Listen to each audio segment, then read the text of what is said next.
Bom dia, meu nome é Ailton e hoje eu estou aqui para apresentar meu trabalho de química sobre interações intermoleculares. O que é? As forças intermoleculares são as interações por uma atração ou repulsão. Elas ocorrem entre as moléculas de uma substância. Vale ressaltar que as forças intermoleculares se referem apenas a uma substância covalente, ou seja, não inclui as ligações metálicas ou as ligações iônicas. O que as influenciam? As forças intermoleculares influenciam a química de muitas formas.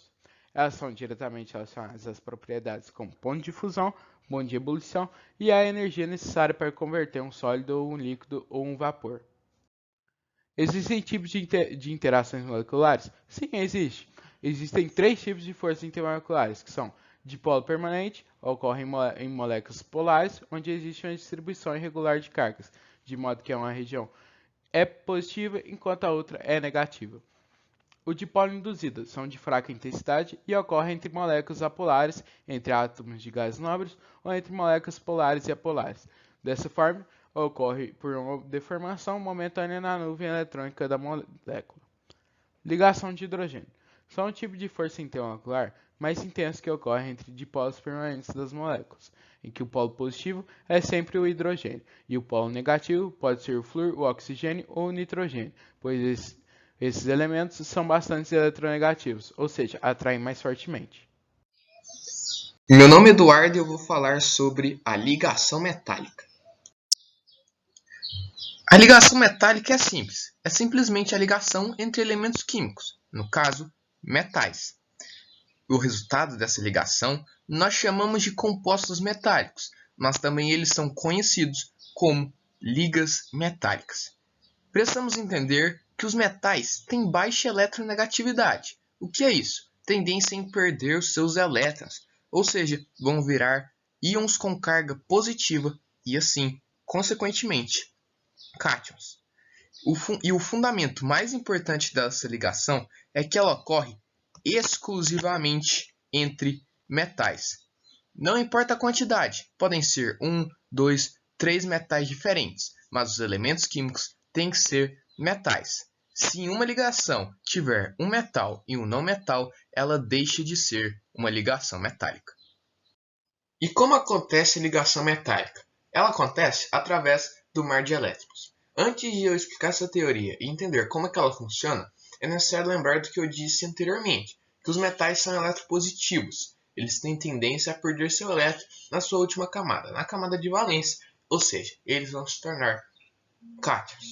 Enfim, o que essa teoria diz? Bom, os elétrons livres que foram liberados por esses metais vão formar um aglomerado com os outros elétrons que são liberados pelo outro metal da ligação. Assim, eles vão formar uma nuvem eletrônica.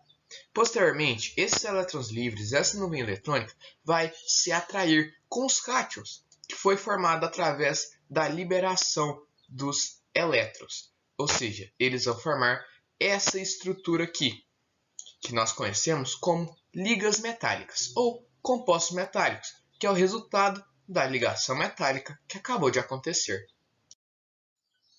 E quais são as características dos compostos metálicos? É muito importante saber isso. Bom, existem algumas. O brilho característico. Todo composto metálico tem algum brilho. Pode ser pouco, pode ser muito. É importante saber também que tem condutividade térmica e elétrica elevada, pois como os elétrons estão livres, eles estão móveis, e quanto mais os elétrons estão móveis, mais condutividade térmica e elétrica terá. A densidade é elevada, porque a atração dos cátions e dos elétrons é muito grande, é uma estrutura rígida, podemos falar assim. Nós temos que saber também que o ponto de fusão e ebulição é elevado. Outra característica é a resistência à tração. Por exemplo, um fio de aço do elevador, ele sustenta a tração da força do elevador. Outra característica é a maleabilidade. Os metais são maleáveis. E as duas últimas, a ductibilidade, que é a propriedade em formar fios, como o fio de cobre, e a sectibilidade.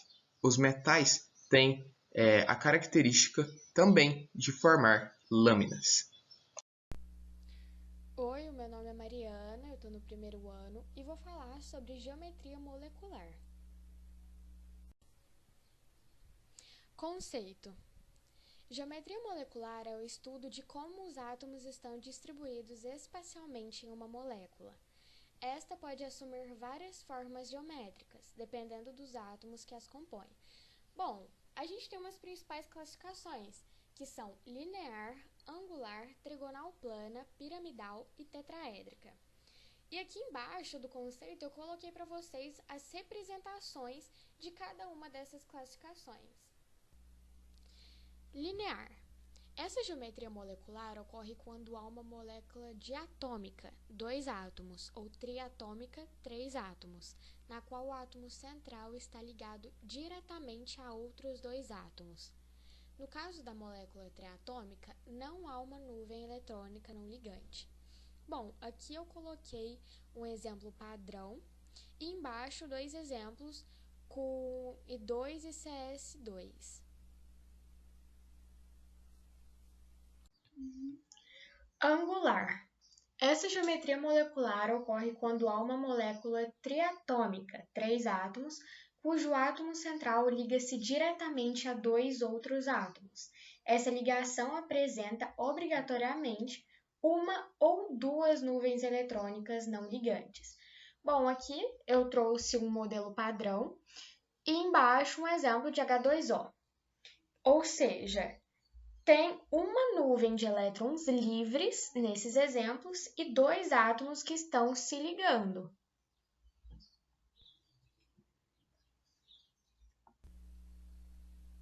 Trigonal plana. Essa geometria molecular ocorre quando se tem uma molécula tetratômica, 4 átomos, na qual o átomo central liga-se diretamente a 3 outros átomos. Nessa estrutura, não há nuvem eletrônica não ligante. Ou seja, os 3 átomos, as 3 nuvens de elétrons, são ligantes. Aqui eu coloquei um exemplo padrão e embaixo um exemplo de BH3.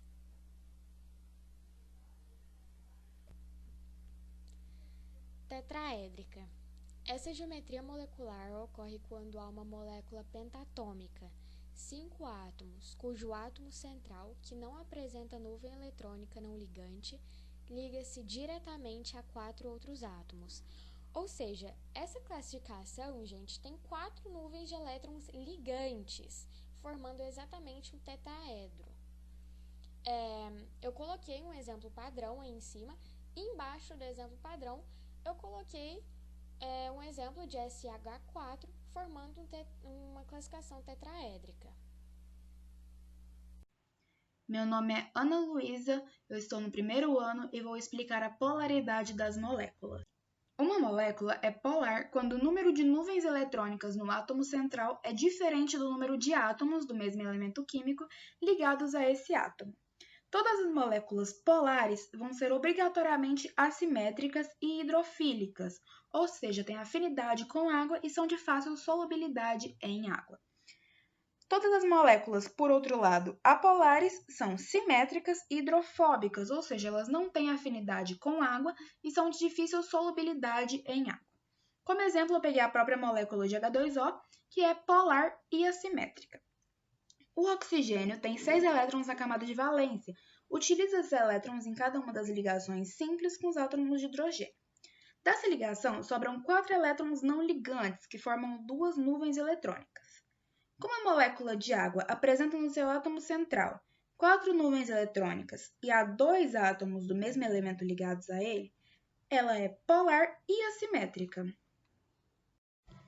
A molécula ela é apolar quando o número de nuvens eletrônicas no átomo central é igual ao número de átomos do mesmo elemento químico ligados a esse átomo. Como exemplo, eu peguei a molécula de gás carbônico, que é simétrica e apolar.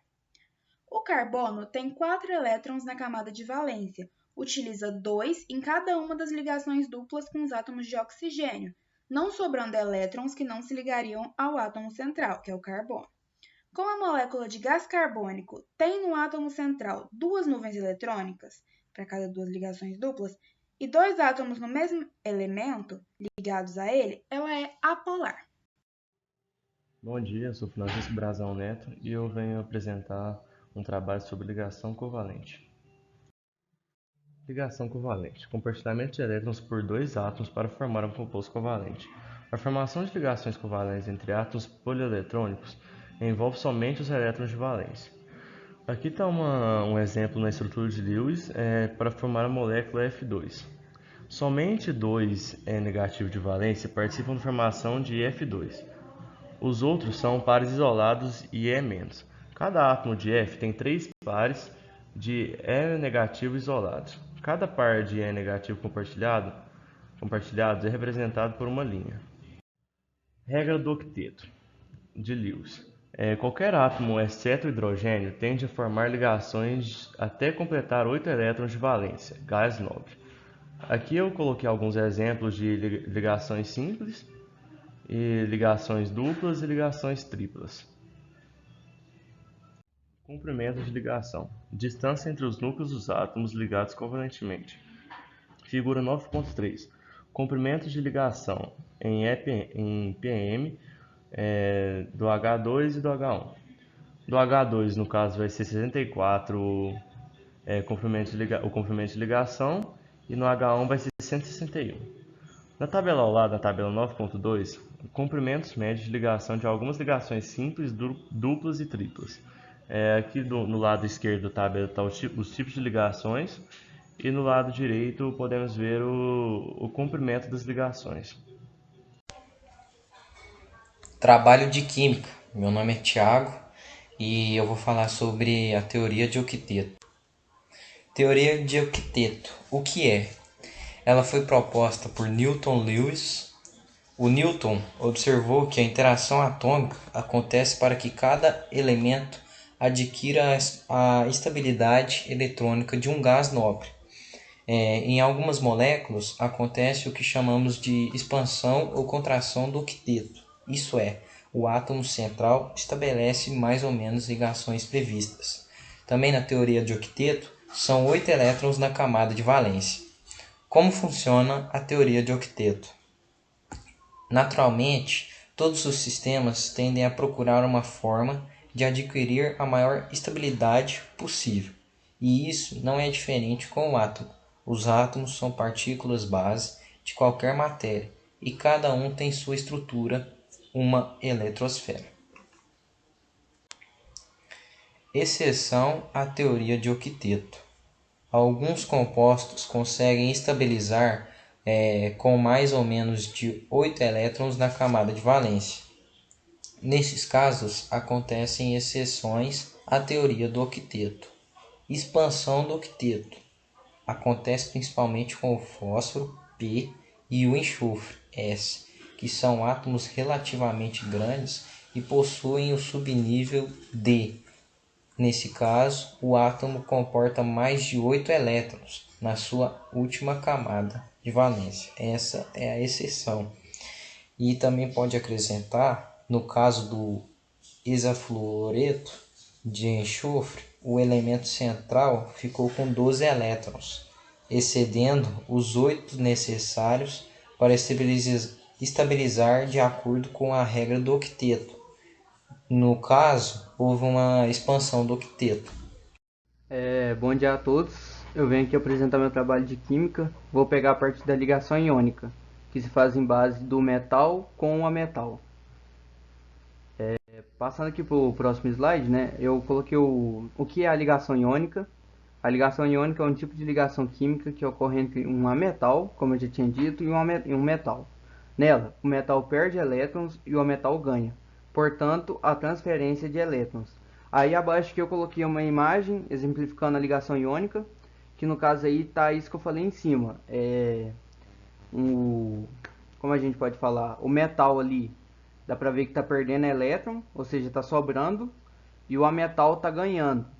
Aí eu coloquei aí uma seta exemplificando que o elétron está sendo transferido aí. Bom, passando aqui para o terceiro slide, eu falei mais um pouco sobre o que é a ligação iônica. Esse tipo de ligação geralmente ocorre entre um átomo ou agrupamento de átomos, que tem tendência a ceder elétrons, e um átomo ou agrupamento de átomos que tem a tendência a receber. Bom, aqui eu coloquei um exemplo do NaCl. As substâncias formadas por ligação iônica são chamadas compostos iônicos. São substâncias eletricamente neutras, uma vez que o número de elétrons cedidos por um número de átomo é o mesmo que o recebido pelo outro átomo. O cloreto de sódio possui a fórmula NaCl, indicando que a proporção de íons é a mesma 1 para 1, ou seja, 1 para 1. Aí a gente pode ver tanto no exemplo abaixo como no exemplo acima que está Na mais e Cl-. Bom, não tinha muito o que eu falar, né, de ligação iônica, mas eu fiz um resumão e tentei explicar o mais rápido possível aqui. Obrigado a todos.